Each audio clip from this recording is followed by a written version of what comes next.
Hi there, and welcome to another episode of the Divorce Couch. My name is Claire, and I'm a divorce coach in Northern Ireland. Hi, my name is Simone, and I'm the divorce coach based in Germany. Hi, my name is Salma, and I'm a divorce coach based in London.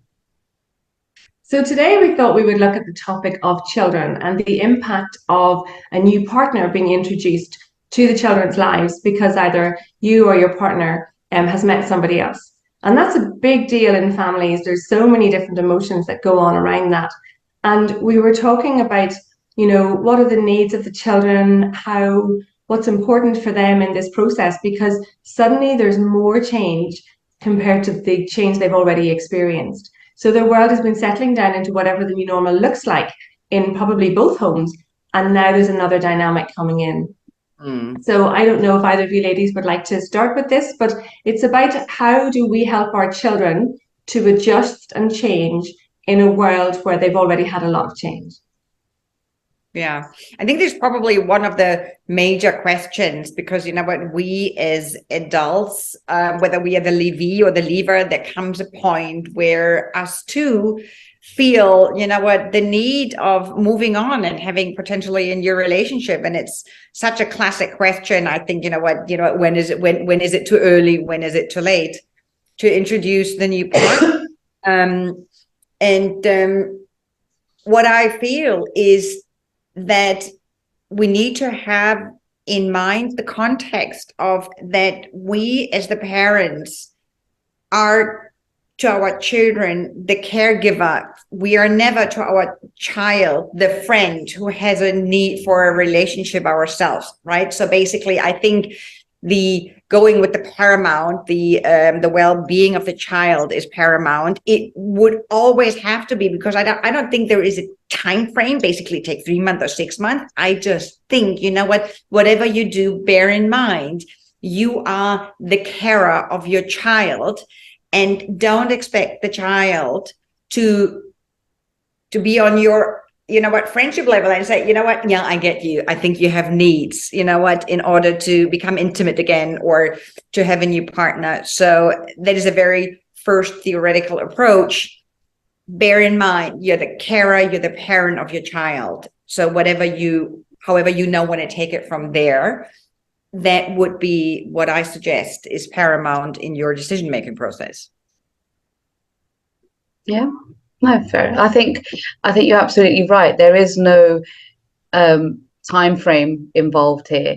I think it's really about when you're bringing somebody into your life. I think it's important to understand that in some shape or form that you're bringing them into the lives of the children, and the children may need a period of time where they need to adjust, to understand how the dynamics may change, because I think divorce can sometimes bring about, like, especially in my own case, I felt like there was almost like a dependency. The child has experienced, I feel, at that point in time, a loss of a relationship. And sometimes that can be threatened all over again when you're bringing another person into the mix. So I think it's quite important to be aware of that, to manage sometimes, the reactions that you might get. They're not necessarily personal towards this other person. They're a lot about the feelings that the child is going through at that moment in time. What are their fears around this? And I think it's important to open up that conversation, to allow the child to speak about what they're actually worried about. It's interesting, isn't it? I mean, Yeah. maybe potentially like a 3-year-old Yeah. cannot really express their feelings. Yeah. But then more so probably we have to be very cautious. Yes. I mean, a funny story is I remember one of my daughter's comments was when she thought that I was in a relationship that was getting serious, and her biggest fear was, but Mum, does that mean I won't be allowed to sleep in your bed anymore? Mm. And I was like, oh, is that the first thing that she's worrying about? And I think it was quite significant in that respect, because my daughter had sort of become comfortable with the fact that, oh, mommy's like mine now, and suddenly there's this fear in, and I think the underlying fear was that, oh, does that mean that mommy's not going to be there for me every moment that I could possibly need her? And I think so it's important to recognize what's going on for the child at that moment in time. It may not necessarily be what they're saying, but I think it's important to look below the surface. What's behind the question? Yes, what's and behind that's the thing, and I think it depends on the age of children, because different children of different ages will have a different way of interpreting something. And I mean, I know way back at the very beginning, probably the best advice that I was given was that children need to feel secure and they need to feel loved. And when they have that in place, they can manage most other things in their world. But that is the paramount thing. So re-establishing that level of security before you introduce a partner, I think, is very important. To sort of say to the child, look, this is our unit, and now somebody else is coming in, but I'm still your mom. And as you say, Simone, the established boundary as the baseline is, I'm your mom, not your best friend, because those needs are very different. And one of the things, listening to what you were saying, that I think is important is managing your own expectations, because we have expectations of our kids that maybe we don't realize. And so if they don't react or respond in a way that we feel is, what's the word I would say, leaning into this new news because you're quite excited or your world is improving, it doesn't mean that they're going to feel that their world is improving. So when you have an expectation gap of, I expected them to be happy for me and now it's here, it's the expectation gap that gives us a lot of problems in life. So to manage your expectations and give the children flexibility to respond in wherever they are, because we don't know really what goes on in our kids' minds and their fears. And I think what you said about your daughter, Salma, is a classic example of, you didn't expect that to be the first thing that she thought of. But the underpinning thing is, but I've just got this established security and it works for me, and now will that go? So what she was looking for was security, that her established safety was still there and connection to you, and that you weren't going to move away. It's complicated, I think, in a lot of ways, but for me, the managing the expectation gap of allowing our children space to be where they are, because our kids know if we're not telling the truth. But you know what? That just hit me, the word of complexity, because you know what?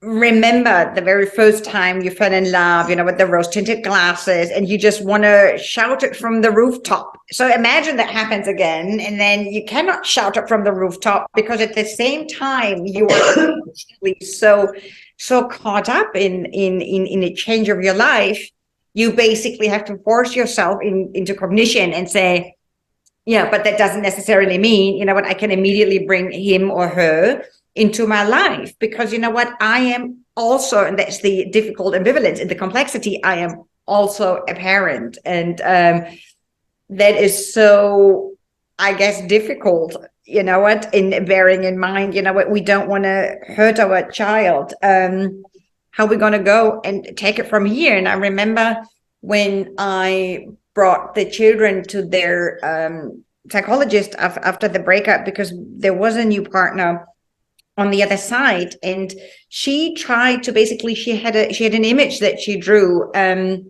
because the kids didn't catch up. And then she said, but this is very often what will happen, if you move on, and if wherever your new move on status quo is, that is your right place to be in. So clearly, she said, it's sometimes very, very difficult to understand that the child is following you and is not there yet. And you know what? You have to give it patience and time. And I think just before we went live, Claire, you said something about, how important it is to be honest, to give the child the opportunity to ask questions and not to lie. You know what? I think that comes with such a huge responsibility of either of the mother or the father, to be aware of that. And I'm guessing that's something that neither of you viewers or us have ever done. That's absolutely new to us. So I Yeah, guess preparation and anticipation is key, right? So but once you're there, if you our know what to do. children perceive that we're not telling the truth, then they won't trust us. Mhm. And they won't trust us to have their best interest at heart. And I mean, I remember having a conversation with my boys a few years ago. And I mean, I hadn't met somebody else. And I thought it came up in conversation. And I thought, okay, so I'm going to jump in with both feet into the deep end. And I said, so how would you guys feel if mummy met somebody else? And they both looked at me and went, yeah, that'll be okay. And I said, okay. And then about 10 minutes later, my eldest came back to me and he said, what would happen if there was something about him that we didn't like? Ooh. And I thought, what an interesting question. And I said, well, I said, honestly, Josh, I think if there was something about him that you didn't like, I would have already found it and maybe he wouldn't be in our lives. And the underpinning thing from that is, are we still going to be important in your world? Yeah. And that conversation taught me a huge amount about how my children react and respond. And it wasn't so much about the question dynamic, it was about the fact that he felt safe to ask that question because that was a loaded question. Yeah. And for me, it was, how do I help you to feel secure that actually I will always have the best interest of us as a family, not me on my own as gung-ho and leave you here. So, it's just, we don't know how children think. Yeah. And I think giving them space to be able to ask questions, regardless of how it sounds, that's the safety. The safety is that they have the ability and space to ask questions. To me, that's what the most important thing is. Yeah. But do you say, can I just quickly ask a question? Does it mean if let's say it could also become quite manipulative, right? Let's say the child who always, I mean, Henry the other day, I mean, after so many years, 2014, 8 years later, he said, oh, Mom, I still wish you were together. So they still have that. And we read this over and over again, that children very often would wish their parents would, reconcile. So do you think, I mean, what would the message here then, if the child has the idea they can manipulate you out of a relationship, do you have to have a strong stand there, I guess? Yeah, because it's also about you, right? You also want it's also about you being happy. So how would that then go? Let's go back to the question. I think it's important for children to, I mean, when you were telling the story about, what if I don't like something about him or her? Yeah. I think what made me smile at that moment in time is, I think my response to that would have been, well, I'm sure there's lots of things you don't like about me. And I'm sure there's lots of things That's you don't like about your dad. Right? So I think, it's about taking away this idea that this person that's going to come into your lives is going to be this perfect person that's going to know exactly what to do and how to behave. Yes, there are going to be things about that person that you may not necessarily like, but we're going to work through them. If that person becomes a significant person in our lives, if that person is important enough to be significant part of our lives, then we will work through those aspects. Because I think, this is, it's a tricky situation. Yes, and this is what I'm saying when we're talking about, the manipulation aspect that might creep in. It's about really, the minute we introduce, I mean, this is my personal perspective, somebody into our children's lives, then we are, I'm hoping, have done enough due diligence to, work out whether this person is going to be a good fit for all of us. It is, yes, they might be a good fit for us, but I think it's about working with the children to say, well, yeah, nobody's perfect, but let's look at, what is it about this person that you don't like? And giving them, I'm not talking about a round table where we're sitting there criticizing this other person, but allowing the child to work through what it is that isn't sitting right for them and giving them a different perspective, because I think that's a really important life skill. I think we're going to meet people throughout our lives where there's certain things about them that we don't like. That doesn't mean that we cut them out and don't give them a chance. No. Could it be that they might not like something because they don't know where to put them? Yeah. So, and that is Lots of probably things. an episode in itself. You know what? I think of the movie Blended, which I am not very fond of, but maybe they don't like something because they're overstepping potential parental rules, right? So maybe then that's also very important to have boundaries, with boundaries on, on both what's sides. what's not. Yeah. Yeah. On I mean, on both sides, yeah. I think there's the practicalities then of, so how well do you know this person before you choose to introduce them to your children? You don't have to introduce somebody straight away. So if you have a slightly more established relationship and you're more secure in how you're getting on, it's a better situation, I think, to be able to talk to your children in. But equally, I have a client whose children are not overly keen to meet his partner. And so we've talked a lot about the idea of giving them the space rather than forcing them. Yeah. And I think that's important. Children need to have a place to have a voice and need to be validated. And if they feel pushed into something, there's probably far more likely to be a sort of a pulling back. And we can't force children, because we're trying to teach them that they have a voice and that it's important. But there's a lot of emotions to navigate in that dynamic, because there's just more change. And change creates fear, and fear doesn't always feel good. And I think if children are younger and things, sometimes it is harder for them to articulate it. Yeah. So giving them a little bit more time with you and doing things and reestablishing that connection can help. But there are always going to be children of whatever age that are not going to be okay for either parent to have a new partner. Yeah. Do you think, let's assume you are the single parent and you don't have an established good parenting plan. So basically you do not have time to yourself. So going back to your being honest. So then let's say, you are going on a date. Do you then kind of like do white lying? What do you say? And then say, I don't want to be basically spill the beans and say, I might have met somebody and I'm seeing them again.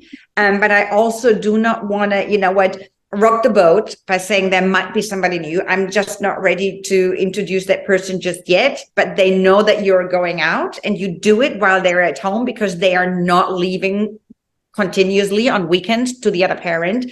Would you then say that your meeting a friend is basically white lying? So you don't, you know what I mean? You don't rock the boat. Well, I think it depends. I would not be, it wouldn't sit well with me to talk to my children about a new partner if I didn't know that it had any chance of going anywhere. Yeah. And I won't know that until I've been with them for a while, because then I'm bringing in unsettling and I can't answer their questions to give them security because I actually don't know. Yeah. And I'm not convinced that for me, that's in the best interest of my children. Yeah. Yeah. And do you think off the back of that, and this is, I suppose, the sort of, the tricky ground, as in, do you introduce somebody to your children that you feel has potential, but you want to know what the dynamics are with your children before you get too involved? Or do you want to introduce like you said, Claire, once you are sure that you are this person, you have a relationship with this person that feels, safe and strong and it's got future, and then you introduce them to your children and realize that the dynamics don't work? So where do you find that balance? I think the catch-22 is our children have already experienced loss. Yeah. And I think children can be sometimes quite adaptable, and I think it's very difficult, but I think you should probably have a real good, self-talk and be quite certain that this can go somewhere, because there is a chance that there will be some attachment happening again. Yes. And that's what we want to, we don't want to have this cycle of loss continuously in their lives. I think that's a lot of responsibility. I remember when my oldest daughter had her first boyfriend and they were dating for 2 years, for my son, he was just really sad and devastated. We've been on holidays together. So as difficult it maybe is for us, I think that's you know what, responsibility right there, because we do also set the standard of how we want our children to perceive and think and feel about dating. You know what, is it just a kind of like a coming and going? You know what, in responsibility, there's so much we're portraying, we're showing, and there's a lot of potential healthy and unhealthy copy paste in our behavior, even when it comes to dating. So I guess unfortunately is, don't just go for it. It's a lot of, I think it's a lot of work. So basically after the divorce, the work just continues. You're not Yes. Yeah. Forever and ever. Yeah, and I mean, listening to what you were saying, Simone, I would be very slow to, or Selma, I would be very slow to want to find out the dynamics about the children if I wasn't more sure about something. Yes. Because if I'm more sure, I feel then that I have a better handle on being able to help dynamics, or I will come from a different standpoint. Otherwise, like, how do I make my choices? Where do I get pulled to and from? And, for me, my life is really good. So I would love somebody to enhance what I have rather than take away from it. And I feel like I can trust my choices and trust my instinct quite well. And my boys trust me. So we've had 7 years since I've separated from my marriage. So, I didn't run headlong straight into somebody else. And I sort of feel that sometimes time helps. But one of the things that I noted, and we've talked about this before, is that if we can understand that we make the best decisions we can with the information we have at any given time, we have the ability to move forward. So if I met somebody and if I introduced them to the children and whatever, and it didn't go well, I can use that as a learning opportunity and go, okay, well, I thought I was doing the right thing. Therefore, I didn't do something wrong. But actually, in hindsight, I can see that this, and this were maybe not the best things. So we can use our situations as learning opportunities, because we're never going to get it perfect. No, and we're not. For all the best will in the world, it's not going to be like that, but we learn and grow as we do. And if we bring our children on that journey and we say, do you know what, guys, that maybe wasn't my best thing, but actually, let's talk about it now. To me, the connection with the children, to be able to have honest conversations and let them see that we're human and they're part of our lives, is really more important of an issue, I think. So if we had to, because I know, and we've covered quite different perspectives, if we had to pick out, I suppose, 3 key issues, well, 3 key things that we would recommend people keep in mind when they are introducing their child to a new partner, what would those, how can we sum that up? I'm just thinking, going back to what Claire just said, and I don't know, I think I might mention it before. I think whatever dating looks like, are you dating because you are running away from your own pain? So then that dating is not really serious. It's just basically just a substitute for whatever you're still going through. Or is that really basically, it's a clean slate, right? You've come out of your divorce, you have settled, you've so beautifully said, I'm in a good place. Are you in a good place? And then if somebody comes along and you feel, this could be a new relationship, nothing that diverts my own pain. And then if you are at that point, let me put it this way. If you can say, I'm in a good place, boom. And then basically you kind of open up your energy, and along comes someone. And then you have a look how it unfolds. Does it feel good? Is that a new kind of relationship with my growth and their growth? I think I can then very slowly be open with the children and introduce that new person, with the risk it might not work. But that is life. I mean, we have this huge, massive life expectancy that can happen. Yeah. Claire? That would be mine. Yeah. I think having our expectations in a place that gives us the ability to manage what we don't know. So we won't know how our children will respond, but being open and flexible and honest and giving them space to talk in a way that they feel that they can, so that we don't end up getting really disappointed or really angry or really frustrated with them. I think will allow that journey of somebody new to be different. Yeah. And Yeah. to me, that's really important. Yeah, I completely agree. I love that open, flexible, and honest. And I think just being able to look below the surface of the questions that your children are asking, because they're asking for their fears to be put to rest, and they're not always able to articulate what their fears are in the best way. I mean, even as adults, sometimes we don't have that capacity. So, we have to give our children that sort of grace, that they may, the questions that they're asking may not actually be what they're asking. So we need to be able to give them that space to look below that and think, well, okay, what are they actually worried about here? What is a fear here? What is the anxiety here? And try to really deal with those underlying sort of fears rather than just what's coming up on the surface for them.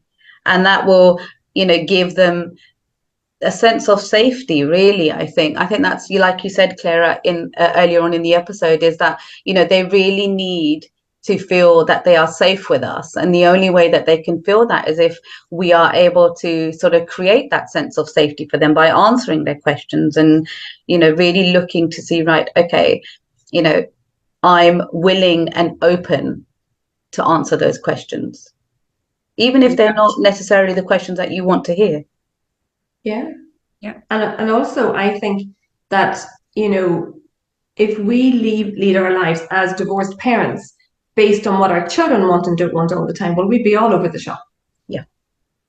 And I liked what you said, Simone, about, us being the parent and not being the best friend. I think that's a very important grounding, because that's a different way of listening and a different way of responding to children's needs.